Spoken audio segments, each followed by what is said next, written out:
వేసవి సెలవుల్లో విద్యార్థులు పక్కదారి పట్టకుండా చిన్నతనం నుండే దేవుడి పట్ల భయభక్తులతో క్రమశిక్షణతో మెలగాలనే ఉద్దేశంతోనే కోల్స్ సెంటెనియల్ తెలుగు బాప్టిస్ట్ చర్చ్ ఆధ్వర్యంలో ఏప్రిల్ 24 నుంచి మే 4వ తారీఖు వరకు విరామ బైబిల్ పాఠశాల శిక్షణ కార్యక్రమాలు చేపట్టినట్లు కోల్స్ సెంటెనియల్ తెలుగు బాప్టిస్ట్ చర్చ్ సంఘం అధ్యక్షుడు అబ్రహాం లింకన్ తెలిపారు. విరామ బైబిల్ పాఠశాల శిక్షణ కార్యక్రమాన్ని చివరి రోజు కావడంతో కర్నూలు పట్టణంలోని కోల్స్ చర్చి నుండి కంట్రోల్ రూమ్ ఎస్టీబీసీ కూడలి వరకు కొండారెడ్డి బ్రిడ్జి వరకు పెద్ద సంఖ్యలో విద్యార్థులు ర్యాలీలో పాల్గొన్నారు. అనంతరం కోల్స్ సెంటెనియల్ తెలుగు బాప్టిస్టు చర్చ్ సంఘం సభ్యులు జి రవికుమార్ మాట్లాడుతూ ప్రతి సంవత్సరం వేసవి సెలవుల్లో విద్యార్థులకు బైబిల్ శిక్షణ కార్యక్రమాన్ని నిర్వహిస్తున్నట్టు తెలిపారు.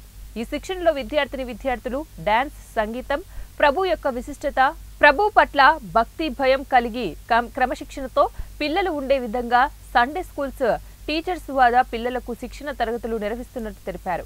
చిన్నతనం నుండే ఈ లోకంలో ఎలా ఉండాలి, పక్కవారిని ఎలా ఆరాధించాలి అనే అంశాలను చిన్నతనం నుండే పిల్లలకు అర్థమయ్యే విధంగా సండే స్కూల్స్ టీచర్స్ ని వివరించారు. సిటిజన్స్ తయారు చేయడానికి, దేశ పౌరులుగా వారిని తీర్చిదిద్దడానికి, మంచిగా నైతిక విలువలను వారిని పెంపొందించడానికి, నైతికమైనటువంటి విషయాలను బైబిల్ కథల ద్వారా వారికి వివరించడానికి, సంఘంలో సమాజంలో మనం ఏ విధంగా జీవించాలా, మరి ఏ విధంగా ఐకమత్యాన్ని, మత సామరస్యాన్ని ఏ విధంగా కొనసాగించుకోవాలా అనేటువంటి విషయాలను బోధించడం జరుగుతుంది.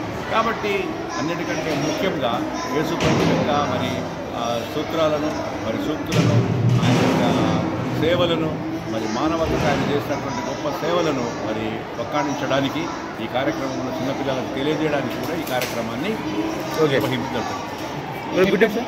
నా పేరు అబ్రహాం లింకన్ అండి. నేను కోల్స్ సెంటెనియల్ తెలుగు బాప్టిస్ట్ సంఘం యొక్క ప్రెసిడెంట్ అండి. క్రీస్తునామములో శుభములు తెలియజేస్తున్నాను. నా పేరు దేవ మనోహర్ రాజు. మా సంఘంకు వచ్చి వారికి పాటలు, సంగీతము, తర్వాత అనేక స్కిట్స్, డ్యాన్స్, ఈ లోకంలో మనం మంచిగా ఏ విధంగా ఉండాలి, ఈ లోకంలో మనం ఏ విధంగా ఉండాలనేది మన ప్రాంతంలో పిల్లలకు మంచి తరబుద్ధి చెప్పడానికి ప్రయత్నంలో ఇక్కడ చేస్తూ ఉంటాము. ఈ విరామ పాఠశాలలో దాదాపుగా 1000 మందిగా వచ్చి ఈ కార్యక్రమం అంతా అనేక ప్రోగ్రామ్స్ విషయాలు, స్కిట్ కానీ, తర్వాత డ్యాన్స్ ప్రోగ్రామ్ కానీ, సంగీతం కానీ అనేక తరబుద్ధి చేస్తూ 10 రోజులు ఒక పండగ వాతావరణంగా మేము చేసుకుంటాం. ఈ పండగ వాతావరణంలో కార్యక్రమాలు